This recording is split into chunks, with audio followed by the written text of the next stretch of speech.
Deep beneath the endless waves, far below where the sun could no longer shine, there was a world unseen by human eyes. The ocean floor stretched like a kingdom of shadows and glowing light, alive with creatures of every shape and size.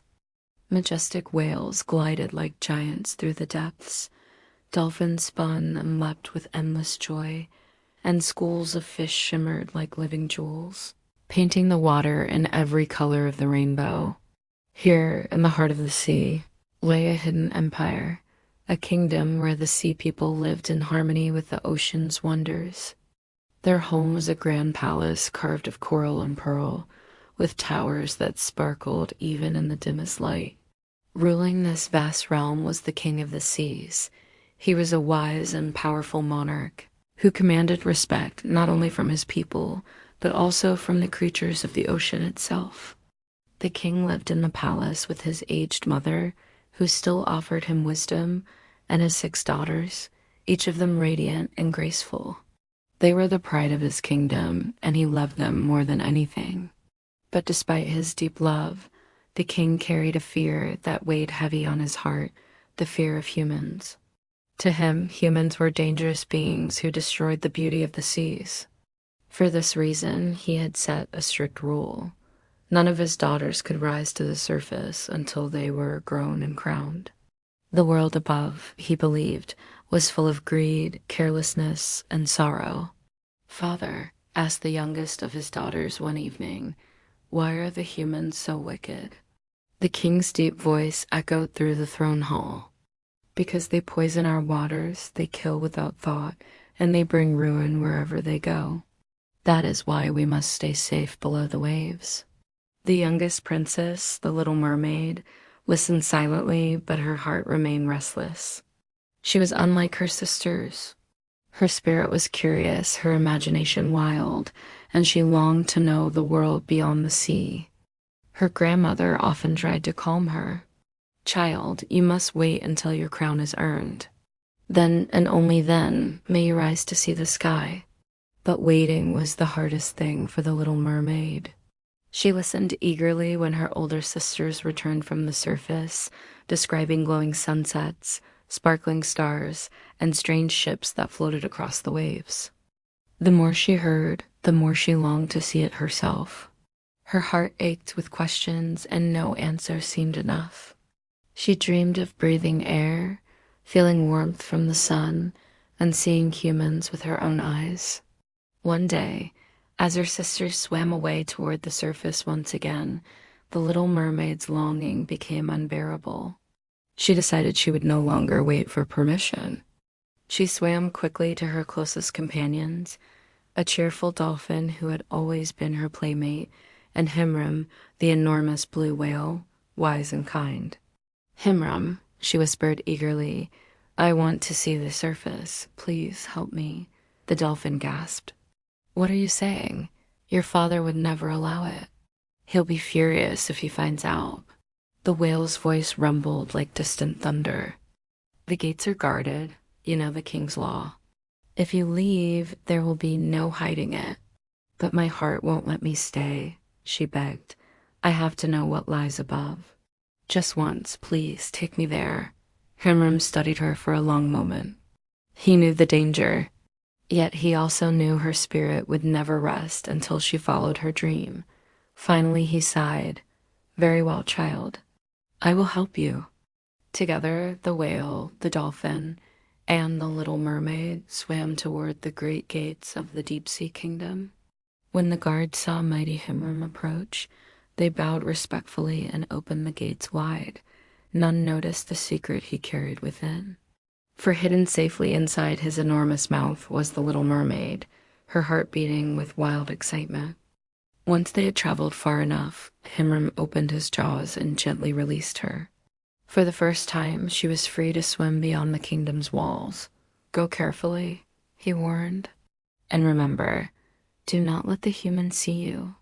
But the Little Mermaid could barely hear him over the pounding of her own heart. She was on her way to the surface.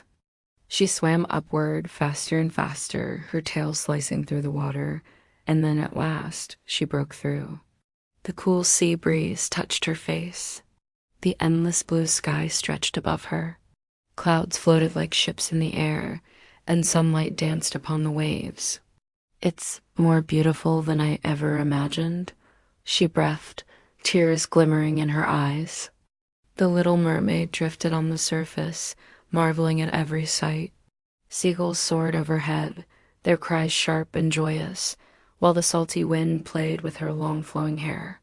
As she turned in wonder, her gaze froze. Not far from where she floated, a grand ship cut through the waves. Its tall masts rose proudly, sails billowing like clouds caught in the wind. Music spilled across the water, drums, flutes, and laughter. The sailors danced on deck, and banners flapped merrily in the breeze. The little mermaid's heart raced. Humans, real humans. Her wide eyes followed every movement, her soul enchanted by the sight. But one figure among them shone brighter than all. At the center of the deck stood a young prince, his dark hair lifted by the wind, his smile bright as sunlight. The sailors celebrated him, showering him with cheers. The little mermaid's heart skipped. She had never seen such kindness in a face, never felt such warmth radiate from a stranger. "He's wonderful," she whispered to herself. Hours passed as she watched from the waves, unnoticed. The prince laughed, he danced, and he accepted the love of his men with gentle humility. But suddenly, the skies shifted. The wind howled, tearing through the sails. The once calm sea began to roar. A storm was coming. Lightning ripped across the heavens, thunder shook the ship, and waves slammed against the hull. The sailors scrambled in panic, fighting to hold the vessel steady. The little mermaid clung to the water's surface, terror gripping her as she saw the prince struggling to command his men. Then, with a deafening crack, lightning struck the mast. The ship splintered. A monstrous wave crashed over the deck, sweeping sailors into the sea. The little mermaid cried out. Her eyes searched desperately until she saw him, the prince, flung from the ship, sinking beneath the raging waters. Without hesitation, she dove. Her tail flashed like silver as she cut through the storm, her heart set on saving him. The waves tried to drag her down. The current pulled, the storm battered her, but she fought with all her strength. At last she reached him. His eyes were closed, his body limp.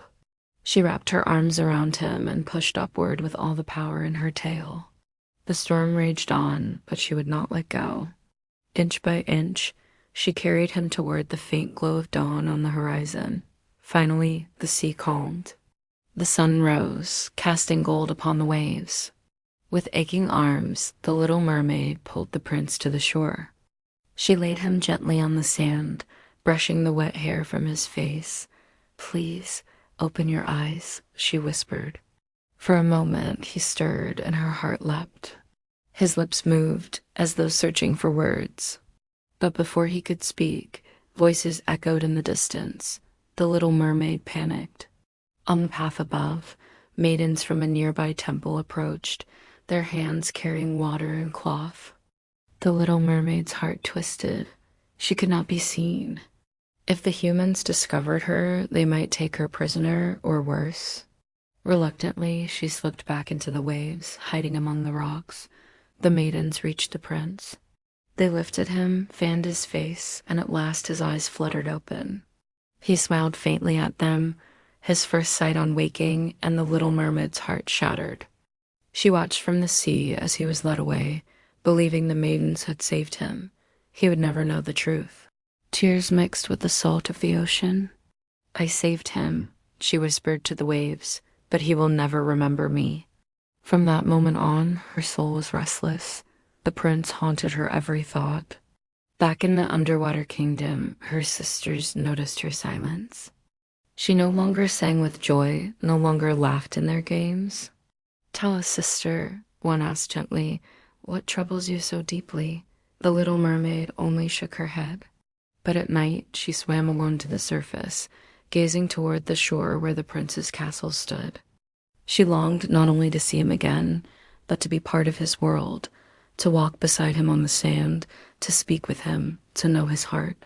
Her grandmother saw the longing in her eyes and sighed heavily. Child, do not dream of what cannot be. Humans live such short lives. They wither and die while we endure the centuries. Be content with who you are. But the little mermaid could not. The more she tried to bury her feelings, the stronger they grew. At last, she made a choice, a dangerous, desperate choice. She would seek out the sea witch. The witch lived in the darkest part of the ocean, where creatures twisted and shadows writhed. Few dared to go near. But the little mermaid's love gave her courage. She swam through jagged rocks, past eels with glowing eyes, until she reached the witch's lair. The witch emerged from the gloom, her smile sharp and cold. I have been expecting you, she hissed. The mermaid trembled. Please, I want to become human. I must be with him, the prince. The witch's laughter slithered through the water. Ah, love, such a sweet poison. Very well, little one. I can give you legs to walk on land. The mermaid's eyes lit with hope. Truly, you can? Oh yes, the witch purred. But every gift has its price. You will never swim again. Every step you take will burn as though you walked on knives. And she leaned closer. You must give me your voice. The little mermaid gasped. My voice? But my songs? The witch's smile widened. Without it, you will still be beautiful, graceful, but silent. If the prince falls in love with you and makes you his bride, your soul will remain yours. But if he marries another, you will turn to sea foam at dawn. The mermaid's heart pounded. The choice was cruel, yet her love burned brighter than fear. I will do it, she whispered. The witch cackled, mixing her potions in a bubbling cauldron. The water darkened, sparks of fire lit the depths, and with a final chant she handed the mermaid a vial. Drink this when you reach the shore. It will give you what you desire and take from you what you treasure most. Clutching the vial, the little mermaid swam upward, her heart heavy yet filled with determination. The little mermaid swam through the night until she reached the quiet shore. The prince's castle rose above her, glowing in moonlight like a dream made real. With trembling hands, she opened the vial. For him. For love, she whispered and drank. A searing pain shot through her body. Her tail split, burning like fire, twisting into two slender legs. She cried out, but no sound escaped her lips. Her voice was gone. The waves dragged her to shore, where she lay trembling, helpless. Her once beautiful tail had vanished, and in its place, fragile human legs. When the morning sun rose, gilding the sands, footsteps approached. The prince himself stood above her. His eyes widened at the sight of the strange, beautiful maiden lying by the waves. Who are you? He asked gently. She tried to answer, but only silence met his ears. Pity and kindness filled his gaze. He lifted her carefully and carried her to his palace. In the days that followed, she stayed by his side. Though voiceless, her eyes spoke, her laughter silent yet warm. Every step she took was agony, as though knives pierced her feet. Yet she bore it with grace, never letting the pain show. The prince marveled at her beauty, her gentleness, her strange silent devotion. There is something about you, he said one evening. It feels as though I've known you forever. Her heart soared, yet still, he did not know she had saved him from the sea. Often he spoke of the maiden from the temple, the one he believed had rescued him. She is the one who brought me back from death, he said wistfully. If ever I find her, I shall make her my bride. The little mermaid's heart ached. She longed to tell him the truth, but her voice was lost forever. Time passed, and the bond between them grew. He loved her as a friend, as a sister, yet not as she wished. One evening, he announced with joy, I must travel to a distant kingdom. My father wishes me to meet a princess there. But fear not. My heart belongs only to the one who saved me. No one else. The little mermaid smiled bravely, though her soul cracked inside. The ship carried them across shining seas. She stood beside him, her heart pounding with every passing day. At last they arrived at the foreign kingdom. Trumpets rang, banners waved, and the princess came forth to greet the prince. The little mermaid froze, for in the princess's face he saw the maiden from the temple, or so he believed. His eyes shone with joy. It's her, the one who saved me. The little mermaid's world collapsed. She wanted to scream, to cry out the truth, but silence bound her. Within days, the prince and the princess were betrothed. Bells rang, feasts were prepared, and the whole kingdom rejoiced. But the little mermaid knew. With the wedding, her fate was sealed. At dawn after the marriage, she would become sea foam, gone forever. That night, she stood alone at the ship's rail, tears falling into the dark sea. Suddenly, the water stirred, and her sisters appeared. Their long hair was shorn, their faces pale with sorrow. "Sister," they cried, "we went to the sea witch. We gave her our hair in exchange for a chance to save you." One held out a gleaming knife. "Take this. Before dawn, you must plunge it into the prince's heart. His blood upon your legs will return you to the sea. You will live. You will be free." The little mermaid stared at the blade, trembling. To kill him? The one she loved beyond life itself? As the night deepened, she crept into the bridal chamber. The prince lay sleeping, the princess beside him. His face was peaceful, his breath steady. She raised the knife, her hand shaking. The sea called to her, her sisters' voices echoed in her mind. But then she looked at him, and her heart faltered. She could not harm him, not even to save herself. With a sob, she cast the knife into the sea. Then she ran to the deck, the horizon already glowing with dawn. She leapt into the waves. The water embraced her one last time as her body dissolved into foam, but death did not come. Instead, she felt herself lifted into the sky, light as air. Voices gentle as the wind surrounded her. She looked and saw radiant spirits, their forms shimmering like morning light. "Do not fear, child," they whispered. "You are now one of us, a daughter of the air. For your sacrifice, your love, your kindness, you are not lost. You shall dwell among the wings, bringing coolness, carrying hope." The little mermaid looked down one last time at the prince. He held his bride, unaware of the sacrifice made for his happiness. Her heart ached, but no longer with sorrow.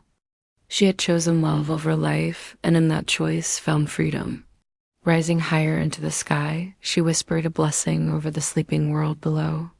And so the little mermaid's tale ended, not in despair, but in a love that transcended the sea, the land, and even death itself.